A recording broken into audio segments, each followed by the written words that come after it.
Hey guys, it's Mike with Ola Builders. Today we have a really cool episode that we're going to talk about lighting. We're with Chris at Ripple Associates. Yep. Can you tell us a little bit about your role, what you do here? Yep. I run our residential lighting design division here at Ripple Associates, where we focus on high-end residential and commercial lighting design, functional built-in products to help improve the space and create that environment with lighting that many people don't get.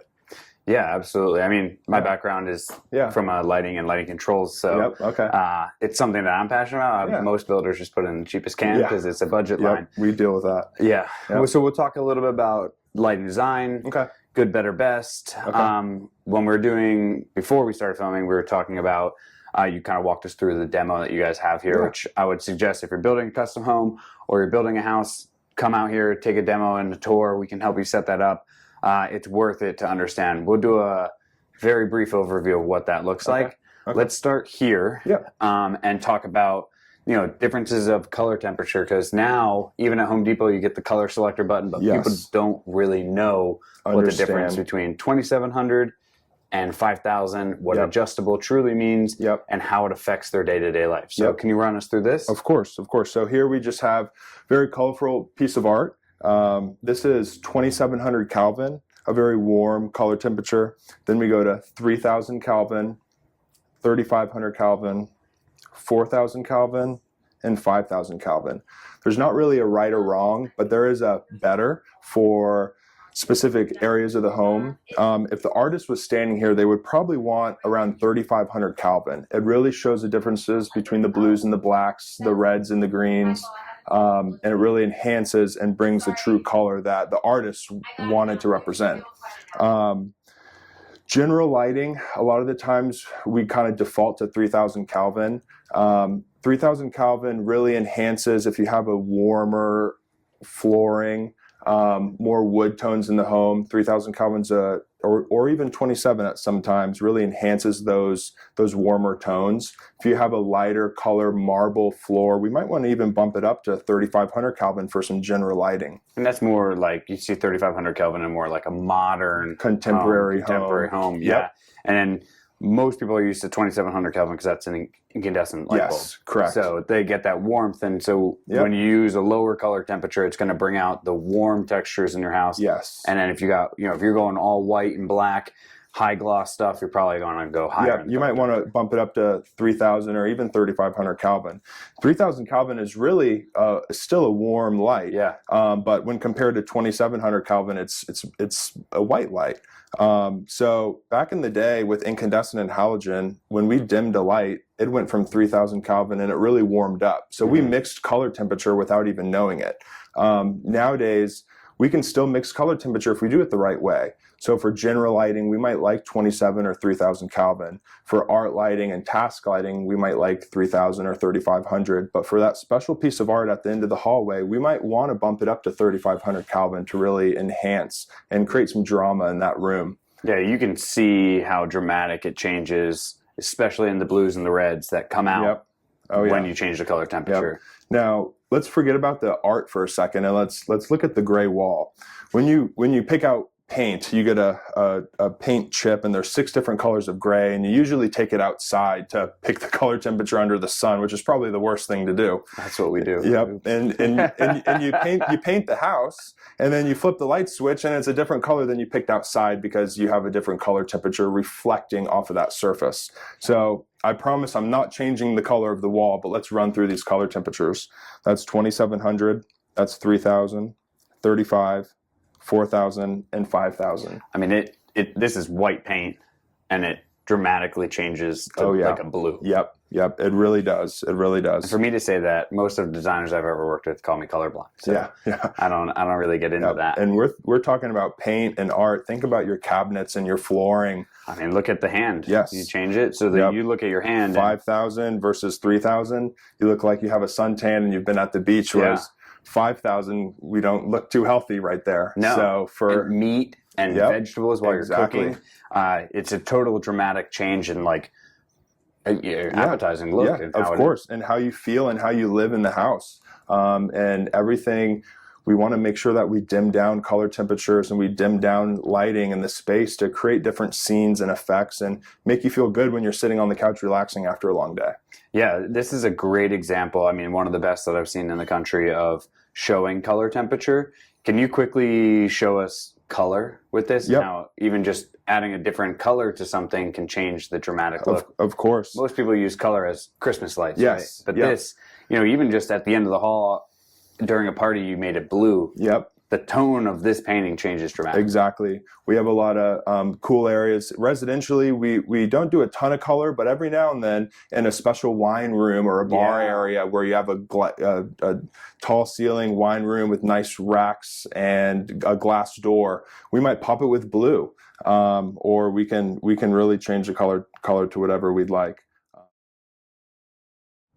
Okay, so Chris, everyone knows what a downlight is because everyone has lights, but they don't know the differences between what we talk about, like super budget, or I mean, this is an upgrade for most builders. Yes, yeah. To what a whack fixture would be. They're never going to know the brand names really until they get into it. But what's the major differences between good, better, and best? Yep.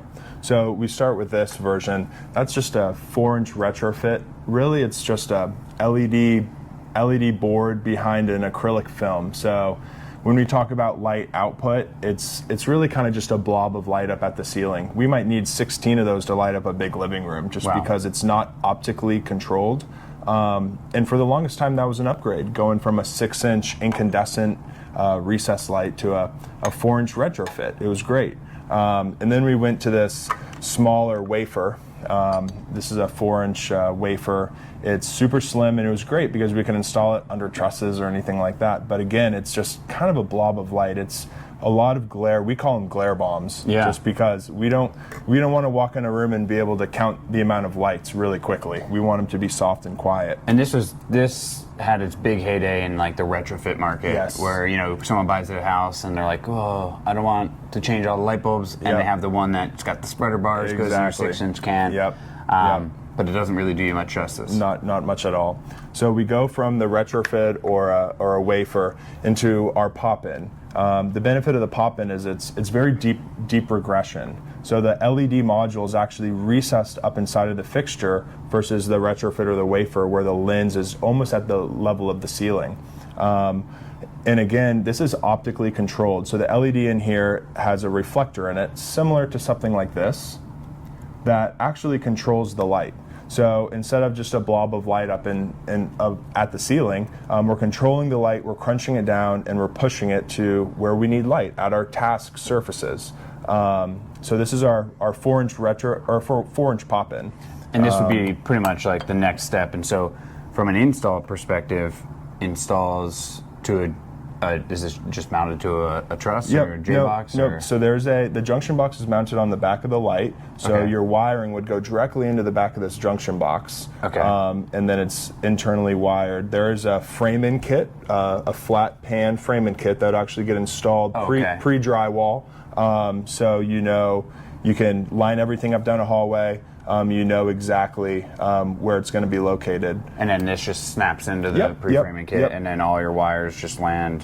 Oh, you did it earlier. Oh, I'm pushing it. I gotta pull it. All the wires land right inside of this junction box. And there's actually a tunable switch in here that you can change the color temperature from 2700 all the way up to 5000 Kelvin.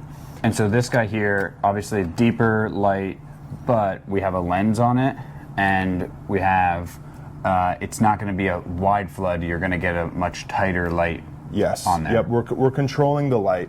So this is about 1,000 delivered lumens, where something like this is about 750 lumens. However, this is going to seem 3 times brighter than a retrofit or a wafer, just because we're simply controlling the light. So this is our value upgrade from a 4-inch or 6-inch retrofit to our pop-in. And different shapes here, right? So most people are used to a round versus a square. What would be is architectural design the main driver for square versus round? Yeah, architectural design, it's funny, it almost comes in waves. Last year we saw a lot of square going in, and even in some of these modern homes now we're seeing a lot of round. It's just very soft and natural, but again, that really does come down to personal preference. Yeah, my preference is always round. There's a lot less tolerance you have to hit. With square, obviously, like we're gonna run a line, either a laser or a line for your squares. Mm-hmm. But it's very dramatic to see a 1/4 inch, an 1/8 of an inch, a 1/16 of an inch off, where you don't really see that with a round. The benefit of the pop-in is, even if you use a square trim, it's still a round cutout in the ceiling. Oh, okay. So it's a little bit easier to line things up and at least cut your holes when the square trim is still a round cutout. So the homeowner wouldn't need to make that choice with this product right away? Correct. We would get the rough-in frames in, and then we could even put one square trim in and one round trim in and let him make his decision. Wow, that's a great benefit for them. Yep. And so these are the two of the same light? Yes. Yeah, just a round and a square. Yep, round and square, and they come in black or white. And the nice thing about the pop-in is it's IC rated, it's wet rated, it's airlock, and airtight. So there's no transfer of heat from the unconditioned space to the air-conditioned space in the room. We can put them in showers, soffits, saunas. So really, it's all around just a great light. It's great too. Front porch, back porch, the whole house matches. So you can sometimes with a lot of like these, they're not wet rated. Exactly. So you have these in your house, and then you got another ugly, different one outside. Or, exactly. Things like that. Exactly. And IC rated is important because that's insulation contact. Yes. So if you're doing spray foam or if you're throwing it in your ceiling and it's got to be in contact with your blow-in insulation or bats, that covers that. And some of these 2 or 3 story homes, we're seeing a lot of insulation and spray foam go in between the floor joists to help with sound. So with something like this, if you have a low plenum space, this is IC rated. Yeah, and it's not super deep. No, it's very low profile. Very low profile. So this would be your better. Yep. And this is what we're talking about, the new standard of what we want everyone to get to. I mean, me and you, we put a lot of downlights in houses. Yep. And we over downlight. We probably should look at some design options with you guys. But good, better, and then we're gonna go to best. So what would be the main difference from this product to what we would consider the best of all? Yep. So the pop-in is just a downlight. There's no adjustability. It's just a standard downlight. We get into more of our architectural products. An architectural recess light simply means that it is internally adjustable. So this is our Ocularc architectural collection.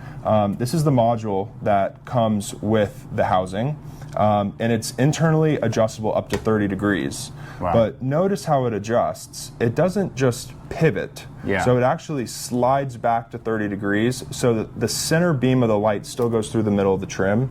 So it's a very nice solution. We can use this as a simple downlight, or if 6 months in the homeowner puts a piece of art on the wall and they want to highlight that, from the room side, you can take the trim off and adjust the light. And that's super common, right? We're designing the house on plans, then in the framing and build out stage. Yep.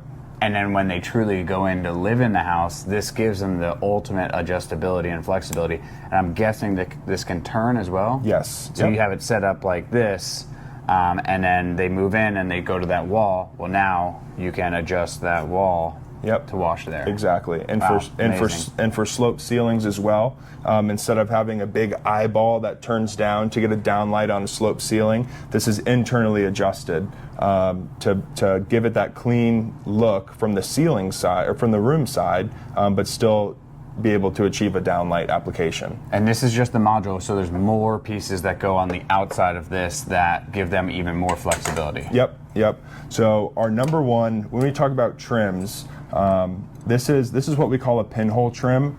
So it's a very small aperture, and if you notice on the inside of the trim, it's actually painted black. black helps absorb the light. So before, when we were talking about quiet ceilings and low glare, this is what we use to achieve that soft, quiet ceiling with not a lot of glare. With the small aperture, the deep regression, and the inside of the trim painted black really helps reduce the amount of glare. So going up, there's many different types of architectural recessed lights. This is another pinhole trim, and this is actually adjustable up to 45 degrees. And we can specify the beam angle that is inside of the optic that we use, from a 12-degree spot all the way to a 60-degree wide flood. With LED is very conical. So with incandescent and halogen, it was a nice soft spread of light in a space. With LED, and when we control LED, it's very with the beam, it's very conical. So we need to use adjustable lights to bounce light off of walls and back into the room to create that soft atmosphere. Okay, before we talk about other layers, because layers of light is very important. Obviously important. Yep. We're going to quickly run through some examples of downlights, and you'll show us about the cabinets. So, Chris, why don't you run us through starting at the island? Yeah. So here we have two internally adjustable recess lights that we're really just, all we're doing is controlling the beam. We're controlling the light. So notice the countertop is very well lit. The island's well lit, but you and I aren't too lit. So it's really nice and soft. We're putting light exactly where we need it, and quite frankly, this is almost a little too bright. We can really dim this down and just get a nice soft glow. And when you add it, it's a ton of little things that really add up to one really awesome effect.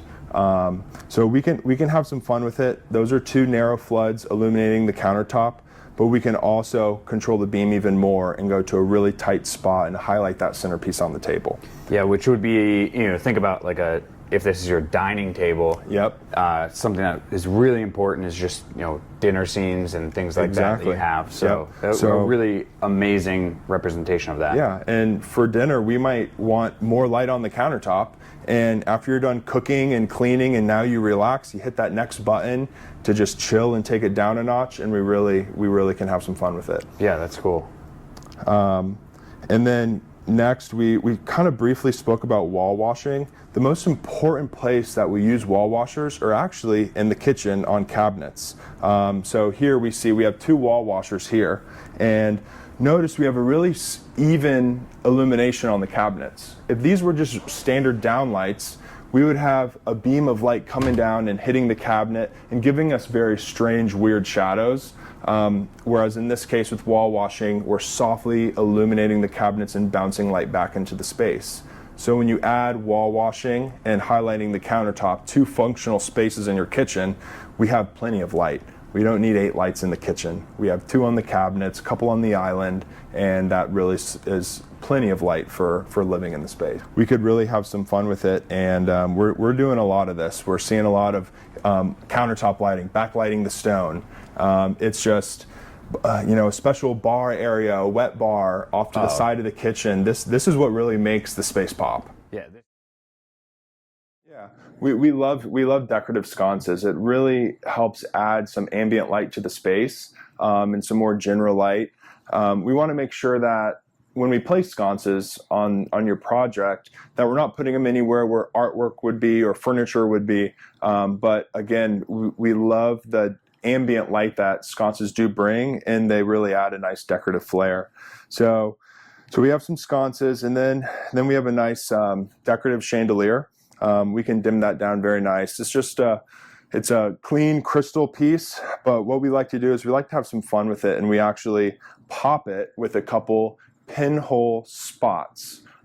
These are in the ceiling, internally adjusted, and aimed at the middle of the chandelier.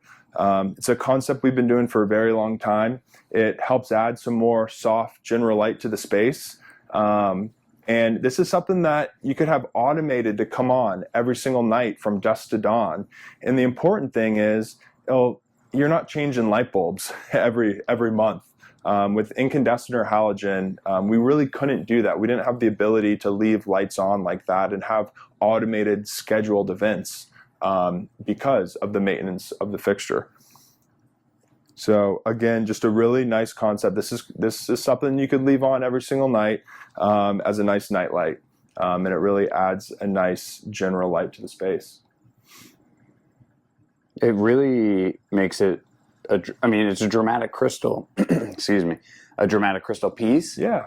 But when you just highlight it, it changes the whole style. You really have two different fixtures, and let's say instead of a crystal chandelier, we had a big linen shade drum style chandelier. We might not want to pop the drum shade chandelier. So what we would do is we would actually take the recessed lights and we'd move them out even further out, maybe 24, 36 inches off of the middle of the chandelier. And we would go around the chandelier and highlight the table, just kind of like we saw on the kitchen island, to get that functional light, again, at a really low level, coming on every night. When we supplement it with the chandelier on low and the sconces maybe on medium, it just really, really adds those layers of light that we need to make the space feel very warm and inviting. And you're specifying in most areas matching or coordinating fixtures? Yeah, most fixtures, they come in a collection, of course, with different sizes, a sconce option, a more of a chandelier option, and a pendant option. It's really personal preference. A lot of times, some people don't like to go too matchy. They kind of, if they have a crystal look, they might find something that's similar. But most of these collections do come in a sconce option, a small pendant option, and a bigger chandelier option. Yeah, it's always navigating the lighting books is difficult, but that's why we work with someone like yourself and your team to make sure that we have the right layers that created. And decorative lighting is so important, not just for aesthetics and making that space pop, but like I said earlier, the general lighting. Decorative lighting is so important with lighting design because it really adds that ambient, indirect light, filling the space with light, nice soft light. So it's very important. We almost like to work around the decorative fixtures when we talk about lighting design, and placing our recessed functional built-in lighting around the decorative product, so we know what other light we have in the space to work around. It's got to be important to have control as well. Yes. Right. So you got to think of like the scenes that you're setting for the event that you're holding. So if you're having a large dinner party, you have this beautiful fixture. You could light that fixture up and then change it as people are in your living area and then moving to the dining area. Exactly, yeah. This is beautiful. Yeah. Okay, so we're sitting in what would be like a living room. Yep. And this is obviously 90% of what people get. This is what you get. 100% downlights. Yep. On a switch, no dimming, no control, no anything. Yep. And so we were talking through what lighting design and control can do for you. Yep. And it's a dramatic change, right? This is what everyone gets. You were saying bags under your eyes, your face. Shadows. We have 4,000 lumen downlights in a small space. 4 cans and a fan in a bedroom. Yep. That's what we call it. And this is what you get. You don't need 4,000 lumens in a sitting room or a bedroom, just straight downlight. And this is what we see. This is what we see, and the alternative can really make a difference. And we have shadow. This just does not feel good for us now. No, you don't get it just doesn't feel nice in any way. So can you show us the dramatic change from what a standard lighting layout would be from an base level architect to what a lighting design truly brings into a space? Yep. So here we go to very simple. We're perimeter lighting the space. We talked about sconces already. So we have 2 sconces on the columns, softly providing some general light. Those are probably on at about 15% brightness. On the stone wall, we have 3 1-inch downlights, probably only at 20% brightness. Over the center coffee table, we have a tight pinhole spot highlighting the center coffee table. We have 2 adjustable lights on the artwork. So this just feels so much better. We don't need recessed lights going down the middle of the room every 5 feet to provide general light. Again, we can crank this up 70% brighter than it is now. This is very soft and relaxing, and this is what you want, and this is what lighting design gets you. And for the longest time, Not many people focus on lighting. It's really just making sure we have enough light, but we do it with intention. We want to highlight the architectural features in the homes that quite frankly you pride yourself on. All the finishing, the millwork, the tile, the cabinetry, the flooring, all those features we want to highlight and bring light back into the space around those. It's a dramatic change in what you provide with a design behind it. Much more comfortable, much more appropriate for you know, having those nights and having friends over, or just literally sitting watching TV. This is way better than 100% on. Exactly. Or off. Yes, or off. So here we have a wall wash on this stacked stone wall. So in this application, wall washers are great, and this is a great wall wash. It's throwing light far to the left, far to the right, very bright. We can dim it down, but from an application perspective, I probably wouldn't wall wash this wall. Instead, I would graze it with 3 small 1-inch downlights. I want to talk about outdoor lighting, and one of the main things that's important here is we just talked about how beautiful we just lit your house, right? Yes. Where we live, but so many people, especially in Florida, are focusing on outdoor living. Yes. The amount of 47-foot wide patios we're selling right now, big outdoor spaces, kitchens, things like that. And then you walk outside and it's completely dark. So you got a lot of products here. Let's talk about the importance of outdoor lighting. What's some of the things you guys focus on with outdoor lighting when you're designing it? So with outdoor lighting, I'm not a huge fan of soffit lights, unless it makes sense. If we have an architectural detail outside of the house, some millwork or some architectural windows, we might put a downlight above that area to wash down it, but next to it we might uplight it with landscape lighting. So we actually design in landscape transformers to control the landscape lighting that uplights the facade of the house. So we're playing with uplighting and downlighting with soffit lights, but more importantly, you know, you're sitting in the living room and you have this large 12-foot slider and the outside is dark, it's pitch black, but you have this beautiful area. Landscape lighting out there will actually bring that exterior space inside the house when it's lit. So it's very important to focus on that. We have a lot of stone details outside of the house. We want to incorporate landscape lighting up front so it's not forgot about. We want to make sure that we have chase pipes ran under driveways and it's not an afterthought, and most of the time it is. So we really work hard to pre-plan that into the early stages of construction to make sure that we have the resources needed to make it happen when we're at that point. Yeah, and it's not just, you know, pathway lighting, but down here, you have some things that you can put on the stonework or around the pool. You've got uplighting on trees, like in this dramatic picture. You want to make sure you're highlighting the whole backyard and getting everything, and the front yard, right? You want that curb appeal that you paid for at night. And it's really, it's an aesthetic, but it's also security as well. We can't forget about that.